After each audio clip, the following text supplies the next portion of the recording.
गुजरात के गोधरा कांड पर बनी फिल्म द साबरमती रिपोर्ट को पूरे मंत्रिमंडल के साथ देखने, उसकी प्रशंसा करने और लोगों से इस फिल्म को देखने की अपील करने के पीछे आखिर प्रधानमंत्री नरेंद्र मोदी और भारतीय जनता पार्टी का लक्ष्य क्या है। इस समय कोई महत्वपूर्ण चुनाव भी सामने नहीं है जिसे देखते हुए कहा जा सके कि भारतीय जनता पार्टी चुनावी लाभ पाने के लिए हिंदू भावनाओं में तीव्रता लाने का प्रयास कर रही है। तो क्या यह सब कुछ सामान्य रूप से ही हो रहा है? गाजियाबाद, लखनऊ, दिल्ली समेत तमाम राज्य के जनप्रतिनिधि लाखों लोगों को यह फिल्म बस यूं ही दिखा रहे हैं। कुछ तो कारण होगा जो भाजपा की केंद्र सरकार, भाजपा की तमाम प्रदेश सरकारों और भाजपा के हजारों कार्यकर्ता इस फिल्म के प्रचार प्रसार में लगे हुए हैं। जी हां मित्रों, बिल्कुल इसका ठोस कारण है। भाजपा ने इस मुद्दे को उठाकर कांग्रेस की तरफ राजनीतिक जाल फेंक दिया है और कांग्रेस जाने अनजाने में इस जाल में उलझ भी रही है। एक तरफ भाजपा के नेता लाखों लोगों को फिल्म दिखा रहे हैं तो दूसरी तरफ कांग्रेस के नेताओं ने इसका विरोध शुरू कर दिया है। भाजपा यही चाहती है कि हिंदूवादी मुद्दों पर कांग्रेस को कटघरे में खड़ा रखा जाए। सिर्फ चुनाव के दौरान ही कांग्रेस को सनातन विरोधी साबित ना किया जाए, बल्कि आम दिनों में भी कांग्रेस पर यह लेबल बार बार चस्पा कर दिया जाए कि वो हिंदुत्व विरोधी है। निश्चित रूप से चुनावों में इसका स्वाभाविक लाभ भाजपा को मिलेगा। नमस्कार दोस्तों, वीवीआईपी न्यूज के इस नए एपिसोड में एक बार फिर से मैं राज कौशिक आपका स्वागत करता हूं, आपको प्रणाम करता हूं। दोस्तों, गाजियाबाद में सांसद अतुल गर्ग, साहिबाबाद के विधायक और योगी मंत्रिमंडल के सदस्य सुनील शर्मा, एमएलसी दिनेश गोयल, मुरादनगर के विधायक अजीत पाल त्यागी सहित तमाम जनप्रतिनिधि राजनगर एक्सटेंशन के वीवीआईपी मॉल स्थित पीवीआर सहित गाजियाबाद के अन्य सिनेमाघरों में हजारों लोगों को साबरमती रिपोर्ट फिल्म दिखा चुके हैं। इससे पहले उत्तर प्रदेश में मुख्यमंत्री योगी आदित्यनाथ ने लखनऊ में भाजपा नेताओं के साथ ये फिल्म देखी। सबसे ज्यादा यह फिल्म चर्चाओं में 2 दिसंबर को आई, जब प्रधानमंत्री नरेंद्र मोदी ने दिल्ली में संसद भवन के बाल योगी ऑडिटोरियम में केंद्रीय गृह मंत्री अमित शाह, रक्षा मंत्री राजनाथ सिंह और सड़क परिवहन मंत्री नितिन गडकरी और तमाम अन्य वरिष्ठ मंत्रियों और सांसदों के साथ फिल्म साबरमती रिपोर्ट को देखा। मित्रों, प्रधानमंत्री नरेंद्र मोदी ने फिल्म को सिर्फ देखा ही नहीं बल्कि इसकी खूब तारीफ भी की। एक ट्वीट पर प्रतिक्रिया देते हुए पीएम मोदी ने सोशल मीडिया प्लेटफॉर्म एक्स पर पोस्ट कर ये कहा, अच्छा है कि सच्चाई सामने आ रही है और वो भी इस तरह से जिसे आम लोग देख सकते हैं।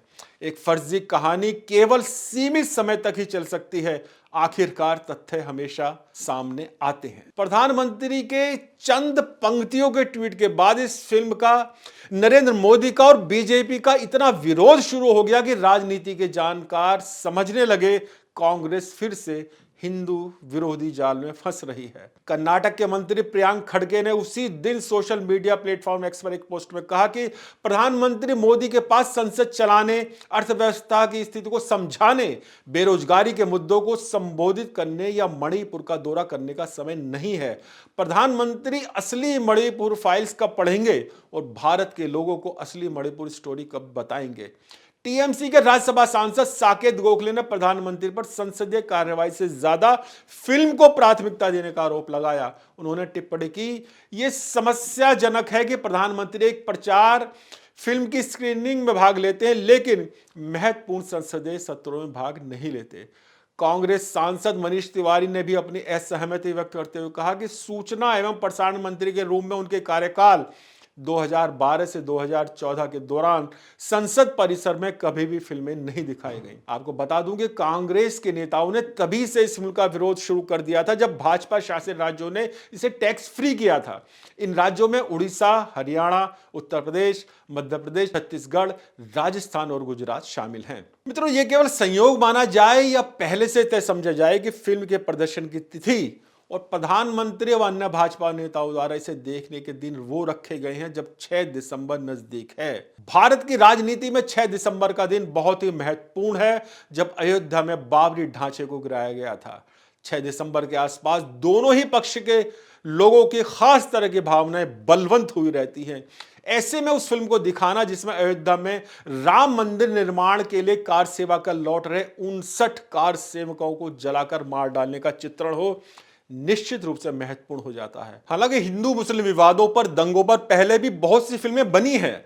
यह फिल्म भी थिएटरों पर लगकर उतर जाती, लेकिन इसे जितना महत्वपूर्ण प्रधानमंत्री नरेंद्र मोदी ने देखकर और इसकी प्रशंसा कर बना दिया है, उतना ही महत्वपूर्ण इसे कांग्रेस के विरोध ने भी बना दिया है। अगर कांग्रेस इसका विरोध नहीं करती तो शायद इस फिल्म पर उतनी चर्चा नहीं होती जितनी की आज हो रही है।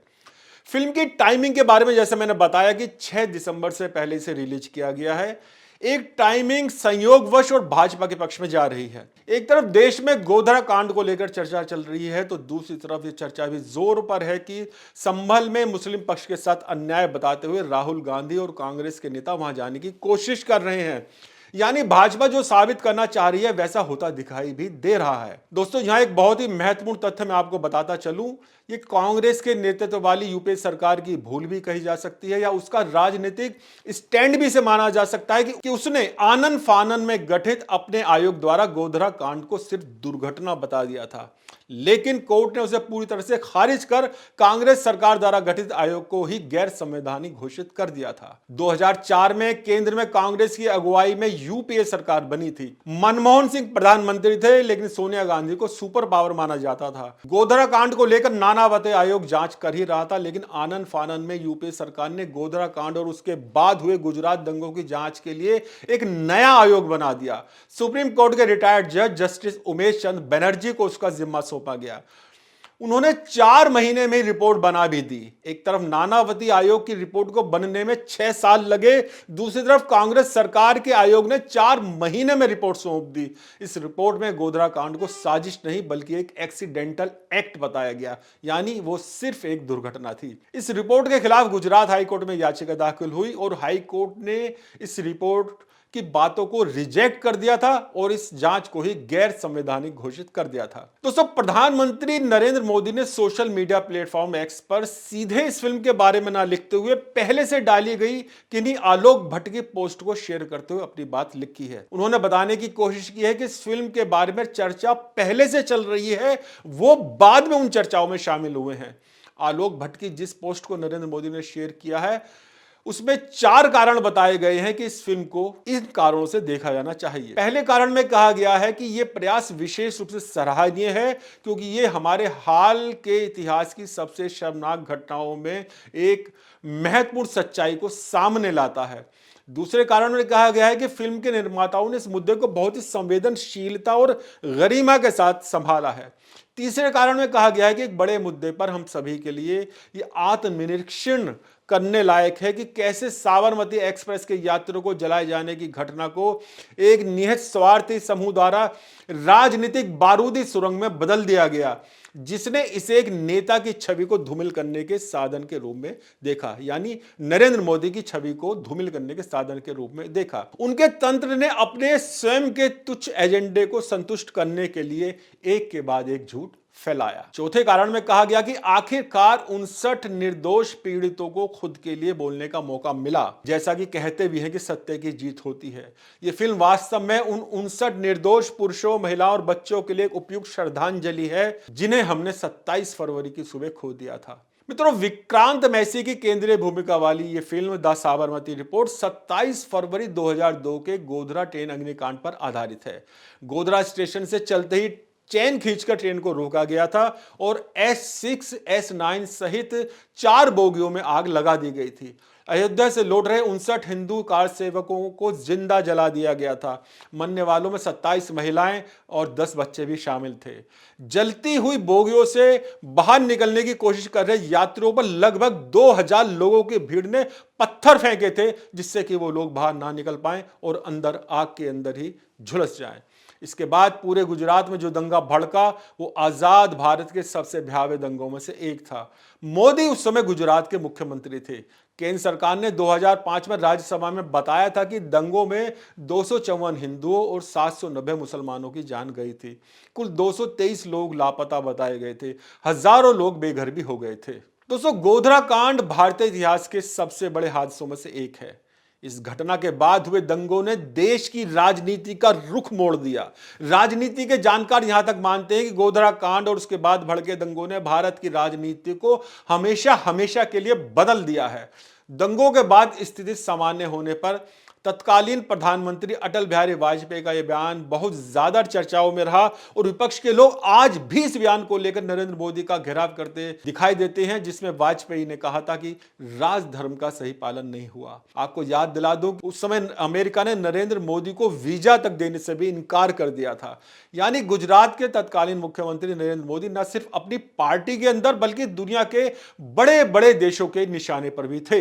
एक तरफ नरेंद्र मोदी को पार्टी के अंदर और बाहर घेरने की कोशिश होती रही, तो दूसरी तरफ गुजरात में किए गए विकास कार्यों और हिंदूवादी छवि के कारण भारत की राजनीति में उनका कद बढ़ता रहा और महज 10 साल के अंदर तमाम विरोधों के बावजूद भाजपा को उन्हें प्रधानमंत्री के उम्मीदवार के रूप में पेश करना पड़ा। भाजपा के उस समय के राष्ट्रीय अध्यक्ष राजनाथ सिंह तब गाजियाबाद के सांसद भी थे। उस दौरान उनके साथ हुई कई अनौपचारिक बातचीतों का निचोड़ आज मैं इतना ही बता सकता हूं कि भाजपा के बड़े से बड़े नेता भी उस समय नरेंद्र मोदी के पक्ष में नहीं थे और तो और आरएसएस का एक धड़ा भी नरेंद्र मोदी के खिलाफ था। लेकिन जनता के बीच मोदी की लोकप्रियता और डिमांड के आगे उनके सब विरोधी भी मजबूर होते गए।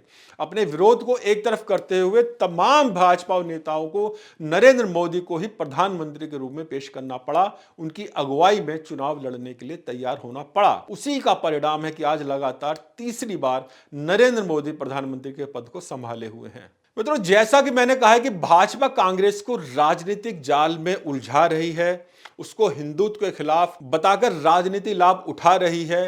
क्या कांग्रेस भाजपा के इस राजनीतिक षड्यंत्र के सामने असहाय है, बेबस है, कमजोर है? ये बताने से पहले संक्षिप्त में आपको बता दूं कि गोधरा मामले में अदालती कार्रवाई जून 2009 यानी घटना के 8 साल बाद शुरू हुई थी। स्पेशल एसआईटी कोर्ट ने 1 मार्च 2011 को 31 लोगों को दोषी ठहराया, जिनमें से 11 को मौत की सजा सुनाई और 20 को आजीवन कारावास की सजा सुनाई गई। अदालत ने इस मामले में 63 लोगों को बरी भी किया। एसआईटी कोर्ट ने उन आरोपों से सहमति जताई कि ये अनियोजित भीड़ द्वारा की गई घटना नहीं थी बल्कि इसमें साजिश शामिल थी। गुजरात सरकार ने बाद में आरोपियों को बरी किए जाने पर सवाल उठाए, जिन्हें दोषी ठहराया गया उन्होंने भी गुजरात हाईकोर्ट में अपील की। हाईकोर्ट ने मामले में कुल 31 दोषियों को दोषी ठहराया था और 11 दोषियों की मौत की सजा को आजीवन कारावास में बदल दिया था। अब मामला सुप्रीम कोर्ट के सामने है। गुजरात सरकार ने 11 दोषियों की मौत की सजा को आजीवन कारावास में बदलने के खिलाफ अपील की है। कई दोषियों ने मामले में उनकी दोष सिद्धि को बरकरार रखने के उच्च न्यायालय के फैसले को चुनौती भी दी है। इस मामले में सुप्रीम कोर्ट अगले महीने यानी जनवरी 2025 में सुनवाई करेगा। अब आपसे विदा लेने से पहले बताता चलूं, इन तमाम घटनाओं के बाद जहां भाजपा हिंदूवादी राजनीति के शीर्ष पर है, वहीं कांग्रेस भी असहाय या कमजोर नहीं है बल्कि मुस्लिम वर्ग के बीच अपनी लोकप्रियता को लगातार बढ़ा रही है। कांग्रेस भी मैसेज देने में कभी पीछे नहीं हटती कि वो खुलकर मुस्लिम राजनीति कर रही है। दरअसल जिस तरह से मुस्लिम मतदाता उत्तर प्रदेश में समाजवादी पार्टी की तरफ, दिल्ली में आम आदमी पार्टी की तरफ, बिहार में राष्ट्रीय जनता दल, महाराष्ट्र में एनपीसी की तरफ और पश्चिम बंगाल में ममता बनर्जी की तृणमूल कांग्रेस की तरफ आकर्षित रहते हैं, ये कांग्रेस के लिए चिंता का विषय है। कांग्रेस का लक्ष्य पूरे देश में मुसलमानों के बीच अपनी जड़ों को मजबूत करना है। इसलिए भाजपा के हिंदूवादी जाल में फंसना उसके लिए भी घाटे का सौदा नहीं है। तो मित्रों, आज के एपिसोड में बस इतना ही। यह एपिसोड आपको कैसा लगा कमेंट्स बॉक्स में जरूर लिखिए और सब्सक्राइब करना बिल्कुल ना भूलिएगा। वीवीआईपी न्यूज, नमस्कार।